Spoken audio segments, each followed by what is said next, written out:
میری وفات کے بعد موسم سرما کی ایک انتہائی ٹھٹھرتی شام تھی جب میری وفات ہوئی۔ اس دن صبح سے بارش ہو رہی تھی۔ بیوی مجھے ڈاکٹر کے پاس لے کر گئی۔ ڈاکٹر نے دوائیں تبدیل کی مگر میں خلاف معمول خاموش رہا۔ دوپہر تک حالت اور بگڑ گئی۔ جو بیٹا پاکستان میں تھا وہ ایک تربیتی کورس کے سلسلے میں بیرون ملک تھا۔ چھوٹی بیٹی اور اس کا میاں دونوں یونیسیف کے سروے کے لیے کراچی ڈیوٹی پر تھے۔ لاہور والی بیٹی کو میں نے فون نہ کرنے دیا۔ اس کا میاں بے حد مصروف ہے اور بچوں کی وجہ سے خود اس کا آنا بھی مشکل ہے۔ رہے دو لڑکے جو بیرون ملک ہیں، انہیں پریشان کرنے کی کوئی ضرورت نہ تھی۔ میں اور میری بیوی گھر پر تھے اور ایک ملازم جو شام ڈھلے اپنے گھر چلا جاتا تھا۔ عصر ڈھلنے لگی تو مجھے محسوس ہوا کہ نکاہت کے مارے بات کرنا مشکل ہو رہا ہے۔ میں نے اپنی پرانی ڈائری نکالی، بیوی کو پاس بٹھایا اور اسے رقوم کی تفصیل بتانے لگا جو میں نے وصول کرنا تھیں اور جو دوسروں کو ادا کرنا تھیں۔ بیوی نے ہلکا سا احتجاج کیا، بولی یہ تو آپ کی پرانی عادت ہے، ذرا سا کچھ ہو تو آپ ڈائری نکال کر بیٹھ جاتے ہیں۔ مگر اس کے احتجاج میں پہلے والا یقین نہیں تھا۔ پھر سورج غروب ہو گیا، تاریکی اور سردی دونوں بڑھنے لگی۔ بیوی میرے لیے سوپ بنانے کے لیے کچن میں گئی۔ اس کی غیر حاضری میں میں نے چند اکھڑی اکھڑی سانسیں لیں اور میری زندگی کا سورج غروب ہو گیا۔ مجھے محسوس ہو رہا تھا کہ آہستہ آہستہ اپنے جسم سے میں باہر نکل رہا ہوں۔ پھر جیسے ہوا میں تیرنے لگا اور چھت کے قریب جا پہنچا۔ بیوی سوپ لے کر آئی تو میں اسے دیکھ رہا تھا۔ ایک لمحے کے لیے اس پر سکتہ طاری ہوا اور پھر وہ دھاڑیں مار کر رونے لگی۔ میں نے بولنے کی کوشش کی مگر یہ عجیب بات تھی کہ میں دیکھ سب کچھ رہا تھا مگر بول کچھ نہیں سکتا تھا۔ لاہور والی بیٹی رات کے پچھلے پہر پہنچ گئی۔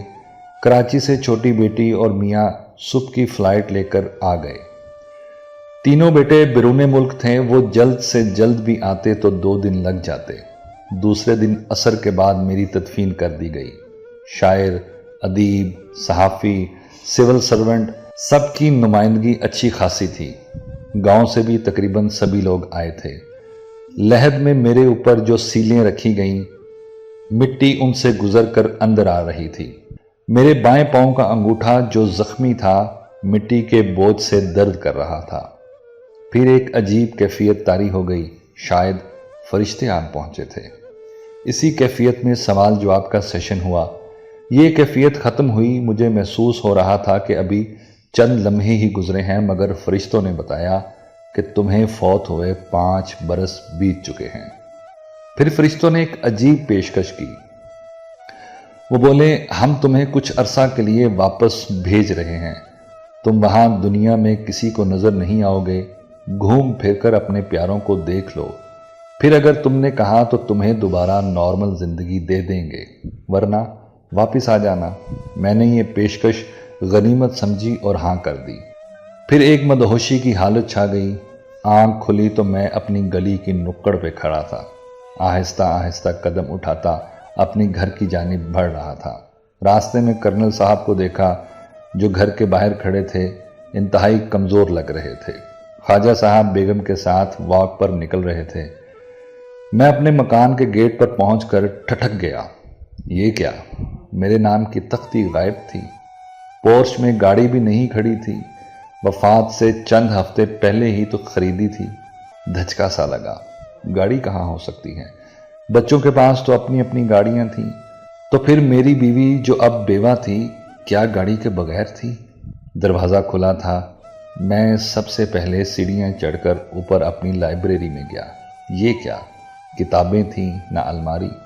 رائٹنگ ٹیبل، اس کے ساتھ والی مہنگی کرسی، صوفہ، اعلیٰ مرکزی ملازمت کے دوران جو شیلڈیں اور یادگاریں مجھے ملی تھیں اور الماری کے اوپر سجا کر رکھی ہوئی تھیں، بے شمار فوٹو البم، کچھ بھی تو وہاں نہیں تھا۔ مجھے فارسی کی قیمتی ایران سے چھپی ہوئی کتابیں یاد آئیں۔ دادا جان کے چھوڑے ہوئے قیمتی قلمی نسخے، گلستان سعدی کا نادر نسخہ جو سونے کے پانی سے لکھا ہوا تھا اور دھوپ اور چھاؤں میں الگ الگ رنگ کی لکھائی دکھاتا تھا۔ میں پھر مردہ ہو کر لائبریری سے باہر نکل آیا۔ بلائی منزل کا یہ وسیع و عریض لاؤنج بائیں بائیں کر رہا تھا۔ یہ کیا؟ اچانک مجھے یاد آیا کہ میں نے چکوال سے رنگین پائپوں والے سوت کے بنے ہوئے 4 پلنگ منگوا کر اس لاؤنج میں رکھے تھے۔ شاعر برادری کو یہ بہت پسند آئے تھے۔ وہ بھی غائب تھے۔ نیچے گراؤنڈ فلور پر آیا، بیوی اکیلی کچن میں کچھ کر رہی تھی۔ میں نے اسے دیکھا۔ 5 برسوں بعد اتنی تبدیل ہو گئی۔ میری آنکھوں میں آنسو آ گئے۔ کیسے پوچھوں کہ گھٹنوں کا درد کیسا ہے؟ ایڑیوں میں بھی درد محسوس ہوتا تھا؟ دوائیں باقاعدگی سے میسر آ رہی تھیں یا نہیں؟ میں اس کے لیے باقاعدگی سے پھل لاتا تھا۔ نہ جانے بچے کیا سلوک کر رہے ہیں، مگر میں بول سکتا تھا نہ وہ مجھے دیکھ سکتی تھی۔ اتنے میں فون کی گھنٹی بجی۔ بیوی بہت دیر تک باتیں کرتی رہی۔ جو اس طویل گفتگو سے میں نے محسوس کیا وہ یہ تھا کہ بچے مکان کو فروخت کرنا چاہتے ہیں۔ ماں نے مخالفت کی کہ وہ کہاں رہے گی۔ بچے باضد تھے کہ ہمارے پاس رہیں گی۔ میری بیوی کو میری یہ نصیحت یاد آئی، ڈیرا اپنا ہی اچھا لگتا ہے، مگر وہ بچوں کی ضد کے سامنے ہتھیار ڈال چکی تھی۔ گاڑی کا معلوم ہوا کہ بیچی جا چکی تھی۔ بیوی نے خود ہی بیچنے کے لیے کہا تھا۔ اس کے لیے ایک چھوٹی آٹو ہی کافی تھی۔ میں 1 سال لوگوں کی نگاہوں سے غائب ہو کر سب کو دیکھ رہا تھا۔ ایک بیٹی بیٹے کے گھر جا کر ان کی باتیں سنی۔ کبھی کبھار ہی ابا مرحوم کا یعنی میرا ذکر آتا، وہ بھی سرسری سا۔ ہاں البتہ زینب میری نواسی اکثر نانا ابو کا ذکر کرتی۔ ایک دن ماں سے کہہ رہی تھی، اماں یہ بانس کی میز کرسی نانا ابو لائے تھے نا جب میں چھوٹی تھی، اسے مت پھینکنا۔ ماں نے جواب میں کہا، جلدی سے کپڑے بدل کر کھانا کھاؤ، پھر مجھے سہیلی کے گھر جانا ہے۔ میں شاعروں ادیبوں کے اجتماعات اور نشستوں میں گیا، کہیں اپنا ذکر نہ سنا۔ وہ جو بات بات پر مجھے اردو کا شاعر کہا کرتے تھے جیسے مجھے بھول ہی گئے۔ ایک چکر میں نے قبرستان کا لگایا۔ میری قبر کا برا حال تھا۔ گھاس اگی تھی، کتبہ پرندوں کے گند سے اٹا ہوا تھا۔ ساتھ والی قبروں کی بھی یہی حالت تھی۔ 1 سال کے جائزے کے بعد میں اس نتیجے پر پہنچا کہ میری موت سے اس دنیا کو کوئی فرق نہیں پڑا، ذرہ بھر بھی نہیں۔ بیوی یاد کر لیتی ہے، تاہم بچے، پوتے پوتیاں، نواسے سب بھول چکے تھے۔ ادبی حلقوں کے لیے میں اب تاریخ کا حصہ بن چکا تھا۔ دنیا رواں دواں تھی، کہیں بھی میری ضرورت نہ تھی، نہ گھر میں نہ باہر، نہ تہذیبی حلقوں میں نہ معاشرے میں اور نہ ہی اقتصادی تبدیلیوں میں۔ زندگی بڑی تیزی سے گزر رہی تھی، تبدیلیاں آ رہی تھیں، ہوائی جہاز کی رفتار تیز ہو گئی تھی، دنیا کا سارا نظام سمٹ کر موبائل فون کے اندر آ چکا تھا۔ میں ان جدید ترین موبائلوں کا استعمال ہی نہیں جانتا تھا۔ فرض کیجئے میں فرشتوں سے التماس کر کے دوبارہ دنیا میں نارمل زندگی گزارنے آ بھی جاتا تو کہیں بھی میرا ویلکم نہ کیا جاتا۔ بچے پریشان ہو جاتے، ان کی زندگیوں کے اپنے منصوبے اور پروگرام تھے جن میں اب میری کوئی گنجائش نہ تھی۔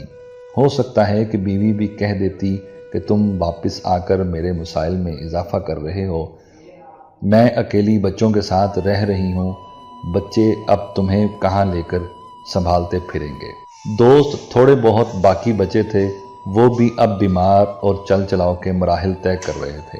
میں واپس آتا تو دنیا میں مکمل طور پر انفٹ ہوتا، نئے لباس میں پرانے پیوند کی طرح، جدید بستی میں پرانے مقبرے کی طرح۔ میں نے فرشتوں سے رابطہ کیا اور اپنی آخری خواہش بتا دی، میں قبر میں واپس جانا چاہتا ہوں۔ فرشتے مسکرائے، ان کی بات بہت مختصر اور جامع تھی۔ وہ بولے، ہر انسان یہی سمجھتا ہے کہ اس کے بعد جو خلا پیدا ہوگا وہ کبھی بھرا نہیں جا سکے گا، مگر وہ یہ نہیں جانتا کہ خلا تو کبھی پیدا ہی نہیں ہوتا۔ ہمارے دماغوں میں بھی یہی سوچ ہے کہ یہ گھر، یہ کاروبار، یہ نوکری، یہ دنیا کی رونقیں، یہ بچوں کی کفالتیں، یہ بیوی کی ضرورتیں سب میری وجہ سے ہیں۔ اگر میں نہ رہا تو دنیا کی گردش رک جائے گی۔